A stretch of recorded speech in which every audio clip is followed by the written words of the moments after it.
Halo Moduers, kembali lagi bersama saya Gaby Suhartanto, Head of Advisory di Moduit. Hari ini kita ada kedatangan special guest, Pak Jason, selaku Head of Markom di Ciptadana Asset Management. Nah, hari ini kita mau ngobrol tentang topik yang seru nih, tentang equity di Indonesia. Mungkin kalau lebih general ke IHSG sendiri, Ciptadana itu apakah ada target ataupun projection nih untuk kira-kira indeks bisa sampai dengan berapa nih untuk tahun ini sampai dengan Desember 2024? Ya, dari misalkan kita sendiri dari Ciptadana sendiri itu melihat bahwa kita melakukan beberapa ya rata-rata lah indexing dari beberapa sekuritas itu di angka IHSG 7.772. Itu kita melihat ada bisa sampai di level segitu untuk sampai akhir tahun. Tapi balik lagi itu adalah ekspektasi, kita lihat nanti hasilnya seperti apa. Oke.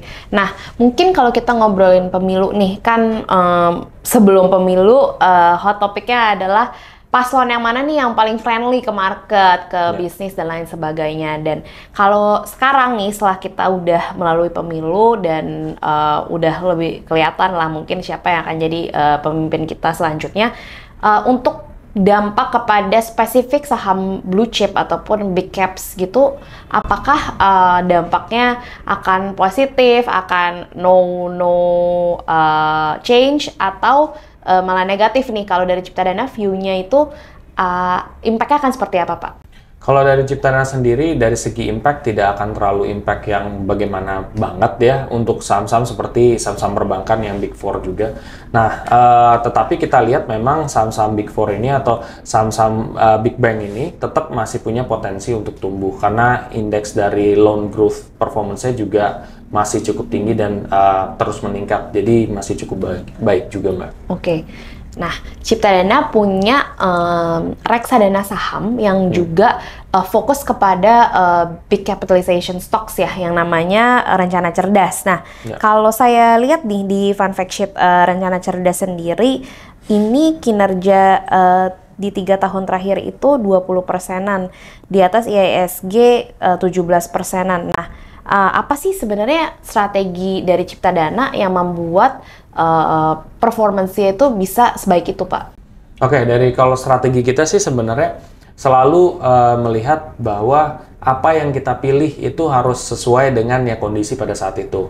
Kita kan juga melihat bahwa ya dari tingkat suku bunga potensinya akan mengalami penurunan. Otomatis itu kan akan berdampak positif juga terhadap pasar saham. Ya, nah itu satu. Kedua kan kita juga melihat daripada isi dari reksadananya tersebut. Isinya misalkan saham-saham yang bagus nih, ya itu kan juga kita lihat nih, kalaupun big cap yang seperti apa. Jadi kita harus cari yang select yang benar-benar big cap-nya bagus. Terus juga komposisinya juga kita sesuaikan dengan yang kita kira kayaknya porsinya bagusan segini deh, berapa persen kayak gitu. Jadi lebih ke satu pemilihan sahamnya, kedua itu adalah komposisi. Oke.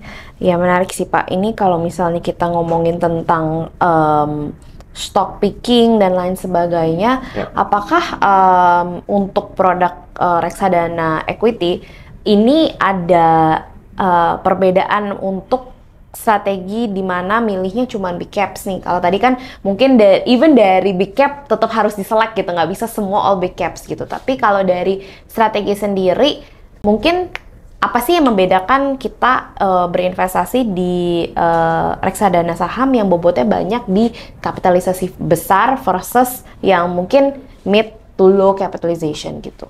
Ya, perbedaannya sebenarnya adalah kalau dari ini adalah jawaban dari sudut pandang aku pribadi ya, itu lebih ke hasilnya gitu. Kalau misalkan saham-saham yang kayak Rencana Cerdas isinya saham-saham yang big cap, berarti otomatis dia bisa punya potensi untuk tumbuh. Ya risikonya juga tetap masih ada. Tetapi kalau saham-saham yang mungkin kayak value stocks kayak gitu, berarti otomatis risknya itu bisa lebih besar. Dan kalau risknya bisa lebih besar, berarti kan ya dia bisa punya potensi untuk naiknya juga lebih menjulang. Nah, jadi kalau misalkan teman-teman memang yang favor banget sama kayak yang blue chip atau saham-saham yang kayak apa ya, yang secara track record dia udah performance-nya oke, nah itu Rencana Cerdas tuh juga cukup baik karena tuh isinya adalah saham-saham yang big caps tapi yang selected gitu sih. Oke. Oke Pak, nah ini menarik juga ya karena kalau misalnya kita ngomongin tentang resiko, pasti ada yang namanya risk versus return ya, seperti tadi Bapak udah ceritakan. Jadi mungkin kalau misalnya kita ngomongin suitability untuk investor, kalau untuk reksadana saham sendiri, apakah strategi yang paling baik adalah mendiversifikasi gitu? Harus punya yang big cap untuk lebih rendah resiko ya mungkin karena volatility-nya mungkin nggak sebesar kalau misalnya kita masuk ke second liner gitu. Tapi tetap harus punya second liner juga buat ngejar alfanya gitu. Atau disesuaikan lagi nih mungkin sama profil resiko. Kalau misalnya masih beginner yang baru coba untuk ke equity stock, mutual fund misalnya, better cuman di blue chip aja gitu misalnya. Seperti apa sih kalau misalnya dari pandangan Bapak sendiri untuk suitability untuk investor? Nah, kalau untuk suitability untuk investor, balik lagi, ini kan kita lebih ke reksadana kan, bukan kayak lebih ke stocks-nya kan, atau lebih ke sahamnya. Jadi otomatis tujuan kita adalah jangka panjang. Jadi kalau untuk jangka panjang berbeda, kalau misalkan kita saham kan bisa aja kita lihat momentum kayak berapa bulan, oh bagus saya apa, oh kita pilih gitu kan. Nah kalau misalkan reksadana seperti ini berarti lebih ke tujuan kita apa. Oh misalkan tujuannya jangka panjang, profil resikonya misalkan agresif, oh berarti ini bisa masuk ke reksadana saham ini. Nah kalau untuk reksadana sahamnya seperti apa, misalkan ada rencana cerdas, ada yang big cap, atau mungkin nanti ada yang lebih ke value stock gitu ya. Nah itu lebih ke kalian lihat dari kan track record performance kan ada kayak 3 tahun terakhir, 1 tahun terakhir. Kalian lebih nyaman yang mana? Dan di situ kan ada grafik. Dari grafik tersebut kan juga bisa kelihatan kan volatilitasnya seperti apa. Nah, jadi teman-teman carilah juga yang reksadana saham yang memang kalian nyaman gitu lah ya secara volatilitas. Di situ sebenarnya itu udah cara yang paling mudah banget untuk yang memilih. Tetap tentuin tujuannya apa, terus jangka waktu gimana, profil risiko seperti apa, baru sisanya ya seperti itu. Kalau dari aku pribadi sih kayak gitu, Mbak. Kalau untuk reksadana saham sendiri, untuk time horizon itu disarankannya berapa tahun, Pak? Kalau dari kita sih dari time horizon, kalau bisa sih di atas 5 tahun. Tetapi kalau di atas dari 3 tahun pun sebenarnya udah cukup oke.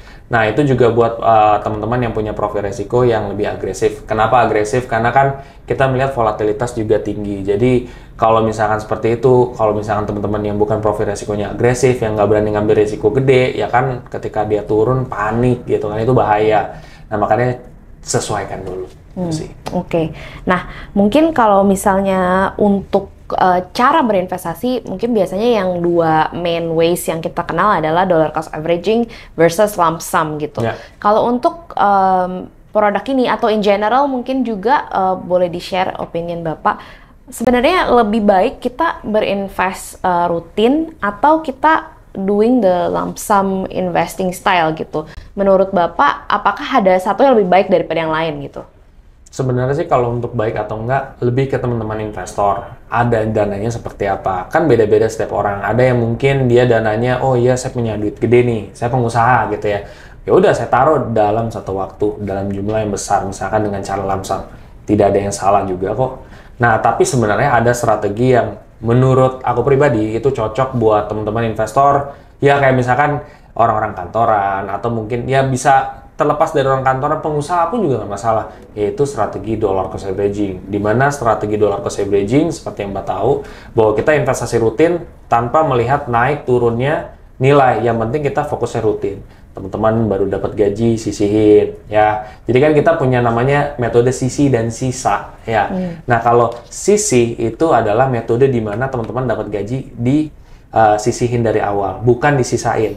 Kalau istilah di makanan itu kan, kalau makan jangan disisain ya, tapi dihabiskan. Nah, berarti kayak gitu aja. Teman-teman bisa coba dengan metode coba sisihin. Entah misalkan teman-teman dari 30% nggak kuat, 20% dari misalkan penghasilan, atau 10%. Yang penting dimulai dari keinginan dulu, lama-lama disisihin, nggak kerasa hidup orang berubah, lama-kelamaan bisa gede juga yang disisihin. Jadi itu dollar cost averaging menurut aku sih cukup mudah, simple, dan hasilnya juga cukup masih oke kok kalau misalkan teman-teman dalam jangka panjang itu sih. Oke, menarik nih. Jadi mungkin nggak ada yang salah, nggak ada yang one is better than the other, tapi balik lagi buat investor, nyamannya seperti apa, dan juga mungkin untuk dollar cost averaging seperti Bapak udah jelasin tadi itu membuat kita lebih disiplin aja ya, dan bukan timing the market tapi untuk membudayakan kita selalu berinvestasi. Nah, buat teman-teman nih yang mau ngelakuin investasi seperti ini, mungkin pertanyaannya adalah IHSG udah mahal sekarang, naiknya udah lumayan banget. Nah, kalau mau masuk nih ke equity market, itu masih make sense gak sih dengan valuasi sekarang? Sebenarnya sih kan balik lagi ke tujuan untuk reksadana itu seperti apa. Kalau untuk reksadana kan kita lihat dari time horizon 3 tahunan atau 3 tahun ke atas. Berarti kita tidak fokus terhadap kayak dalam jangka pendek itu seperti apa. Nah, kalau seperti ini cocok atau enggak? Jawabannya adalah cocok-cocok aja. Karena kan kita lihat dari track record masa lalu, ya dalam 3 tahun, 5 tahun terakhir cenderung dia naik ke atas, walaupun dia ada naik turun kan. Nah, kita nggak tahu sekarang kita di posisi yang di pucuk atau lagi di bawah. Bisa jadi sekarang ini harganya masih bisa tumbuh naik, bisa masih tumbuh turun. Kita kan nggak pernah tahu. Nah, yang penting kita tuh punya sifat yang disiplin aja dalam jangka panjang. Kita punya, ya kita percaya dengan manajer investasi yang mengelola juga. Ya why not? Jadi tidak ada kata terlambat. Orang mungkin yang 7 tahun atau 5 tahun lalu yang invest, Mbak, akan berpikiran udah terlambat kali ya, atau ini ya. Ya nggak juga gitu. Ternyata masih tumbuh kan sampai sekarang. Lihat track record 15 tahun terakhir IHSG. Cenderung kan dia naik. Coba dari 5 tahun lalu mungkin orang akan berpikir gue udah telat kali ya. Sekarang mungkin orang udah telat kali ya. Padahal sebenarnya tidak ada kata telat untuk memulai. Oke. Menarik banget nih Pak. Thank you buat sharingnya. I think it's a very good information sih buat teman-teman mungkin juga yang baru mau mulai investasi, apalagi masuk ke reksadana saham. Ini adalah informasi yang sangat membantu pastinya untuk teman-teman kita semua. Jadi terima kasih Pak Jason dan Cipta Dana. Semoga ini bermanfaat kontennya buat teman-teman. Jangan lupa untuk like, comment, dan subscribe. Dan sampai kita ketemu lagi. Terima kasih.